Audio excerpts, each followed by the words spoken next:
नतीजों से पहले ही क्यों बौखलाने लगे राहुल गांधी?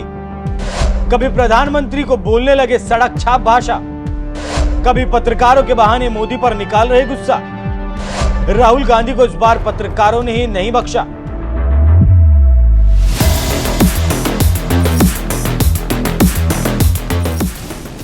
नमस्कार, मैं हूं आपके साथ अभिषेक पुंडीर। अब की बार 400 पार सीटों के साथ सरकार बनाने का लक्ष्य लेकर चल रहे नरेंद्र मोदी ने इसे हकीकत में बदलने के लिए पूरी ताकत झोंक दी है। एक एक दिन में 3-3, 4-4 रैलियां और रोड शो के साथ 70 पार इंटरव्यू भी दे चुके हैं। तो वहीं दूसरी तरफ नरेंद्र मोदी को सत्ता से उखाड़ फेंकने का ख्वाब देख रहे राहुल गांधी कभी प्रधानमंत्री के खिलाफ तू तड़ाक की भाषा का इस्तेमाल कर रहे हैं, तो कभी पत्रकारों के बहाने मोदी पर निशाना साधने में लगे हैं। लेकिन इस बार राहुल गांधी को ये दांव भारी पड़ गया, क्योंकि भड़के पत्रकारों ने उन्हीं की क्लास लगा दी।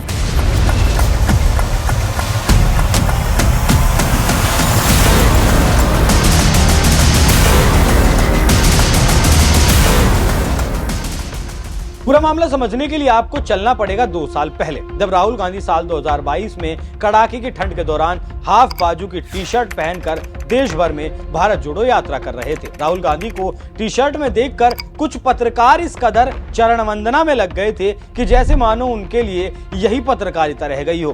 पत्रकार अजीत अंजुम ने तो राहुल गांधी की तारीफ में कह दिया था, यार इस बंदे को ठंड क्यों नहीं लग रही, सब कोट और जैकेट में है, ये बंदा हाफ टी शर्ट में दिख रहा है। हिंदुस्तान टाइम्स के पत्रकार विनोद शर्मा ने भी ट्वीट करते हुए लिखा था, ऐसा कैसे है कि राहुल गांधी कड़ाके की ठंड में सिर्फ एक टी शर्ट से काम चला रहे हैं। बात यहीं खत्म नहीं होती। द वायर वाली आरफा खानम शेरवानी तो राहुल गांधी की यात्रा के दौरान इस्तेमाल किए जाने वाले टॉयलेट की ही रिपोर्टिंग करने लगी थी और राहुल की तारीफ में कहने लगी थी, कागजी शेरों के बारे में तो बहुत सुना है, लेकिन कपकपाती ठंड में आधी बाजू की टी शर्ट पहनने वाला ही असली 56 इंची है।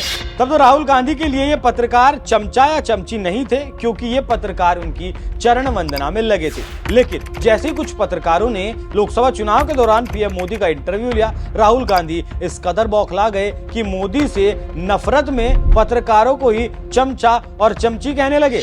अच्छा, एक नई बात चली है, पता नहीं आपने सुना नहीं सुना। उन्हीं चमचों के साथ इंटरव्यू में एक चमची पूछती है, नरेंद्र मोदी जी आप में इतनी ऊर्जा कहां से आती है, इतनी एनर्जी कहां से आती है? नरेंद्र मोदी जी का जवाब आता है, मैं बायोलॉजिकल नहीं हूं, बायोलॉजिकल नहीं हूं, पता नहीं चीजें कैसे होती हैं, परमात्मा ने मुझे भेजा है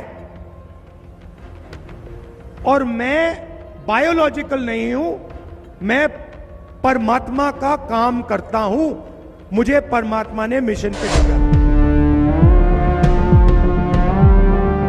अब तक 70 से भी ज्यादा इंटरव्यू दे चुके प्रधानमंत्री नरेंद्र मोदी कई पत्रकारों से बातचीत के दौरान ये बात कह चुके हैं, पहले जब तक माँ जिंदा थी मुझे लगता था शायद जैविक रूप से मुझे जन्म दिया गया है। माँ के जाने के बाद सारे अनुभव को मैं जोड़कर देखता हूँ तो मैं कन्विंस हो चुका हूँ शायद मैं गलत हो सकता हूँ। आलोचक लेफ्ट लोग तो मेरी धज्जियां उड़ा देंगे, मेरे बाल नोच लेंगे, मैं कन्विंस हो चुका हूँ कि परमात्मा ने मुझे भेजा है। पीएम मोदी की इसी बात से राहुल गांधी इस कदर बौखला गए कि पत्रकारों को ही चमचा कहने लगे। फिर क्या, पत्रकारों ने भी उनकी धज्जियां उड़ाने में कोई कोर कसर नहीं छोड़ी। पत्रकार रूबिका लियाकत ने लिखा, राहुल गांधी जी चमची चमचा वातावरण से बाहर निकलिए, उस जमाने को गुजरे बरसों हो गए। क्या हुआ आपकी मोहब्बत की दुकान का, न भाषा में संयम न मर्यादा, इतनी कुंठा क्यों?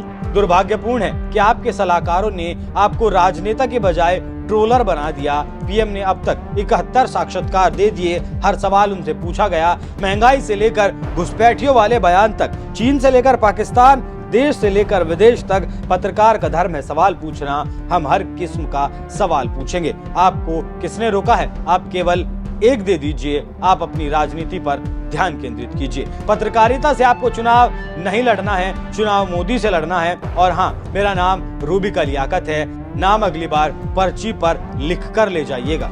एबीपी न्यूज के पत्रकार मोहम्मद मोइन ने भी इस मामले पर लिखा, रूबिका लियाकत देश की बेटी हैं, देश की आवाज हैं, बेबाक, निडर और निष्पक्ष पत्रकार हैं। मुस्लिम होने के बावजूद लकीर की फकीर नहीं है, इसलिए भरी सभा में मोहब्बत की दुकान के रखवाले उन्हें चमची कहकर उपहास कर रहे हैं। दूसरी तरफ बात बात में भावनाएं आहत होने का रोना रोने वाली फौज, एक बेबाक पत्रकार, एक महिला, एक मुसलमान, एक राष्ट्रवादी के उपहास और उनके अपमान की निंदा व आलोचना के बजाय चमची वाले वीडियो को वायरल कर धृतराष्ट्र और दुर्योधन बन मजे ले रही हैं। बात मोहब्बत की दुकान से निकली है, लिहाजा ना तो ये महिला का अपमान है और ना ही मुसलमान का द्वापर युग के महाभारत काल के चीरहरण कांड का कलयुगी रूप नहीं है ये। एक और पत्रकार अमन चोपड़ा ने राहुल गांधी के बयान पर लिखा, राहुल जी आपसे सहानुभूति है, पत्रकारों के लिए ऐसी भाषा आपकी हताशा का परिचायक है। शायद आपको 2014 के अगले इंटरव्यू के बुरे सपने अभी से आते होंगे, वरना आप अपने चमचे चमचियों को तो इंटरव्यू देते। सवाल उठाने से पहले सवालों का सामना करने की हिम्मत जुटाइए। पीएम मोदी से पत्रकारों के सवाल पर तंज मारते हुए उन्हें चमचा कहने वाले राहुल गांधी को कुछ इसी तरह से पत्रकारों ने भी मुंह तोड़ जवाब दिया और साथ ही साथ राहुल गांधी को भी चैलेंज दे दिया कि कम से कम आप भी इंटरव्यू दीजिए और सवालों का सामना करने की हिम्मत जुटाइए। वैसे आपको बता दें, राहुल गांधी की तो आदत बन चुकी है, जब भी कोई पत्रकार उनसे तीखा सवाल पूछता है तो राहुल गांधी उस पत्रकार को ही बीजेपी का एजेंट बता देते हैं। आप इतनी डायरेक्टली बीजेपी के लिए क्यों काम कर रहे हो? ये बीजेपी वाला क्वेश्चन है, ये पत्रकार का सवाल। पहले opening ball BJP question. Very good, शाबाश। आप इतनी डायरेक्टली बीजेपी के लिए क्यों काम कर रहे हो? ये बीजेपी वाला क्वेश्चन है, ये पत्रकार का सवाल। पहले opening ball BJP question. Very good. Rahul Gandhi का बयान बता रहा है कि पत्रकारों से उनकी चिढ़ कोई नई बात नहीं है। कोई पत्रकार अगर तीखा सवाल पूछ देता है तो राहुल गांधी के लिए वो बीजेपी का एजेंट बन जाता है, और जब कोई पत्रकार पीएम मोदी से सवाल करता है तो राहुल गांधी उन पत्रकारों को चमचा कहने लगते हैं, जिसे देखकर लग रहा है कि राहुल गांधी यही तय नहीं कर पा रहे कि उन्हें मोदी से लड़ना है या फिर पत्रकारों से। बहरहाल पत्रकारों के सवालों के जवाब देने की बजाय उन्हें बीजेपी का एजेंट और चमचा बताने वाले राहुल गांधी के इन बयानों पर आपका क्या कहना है? अपनी राय हमें कमेंट कर जरूर बताएं। नमस्कार।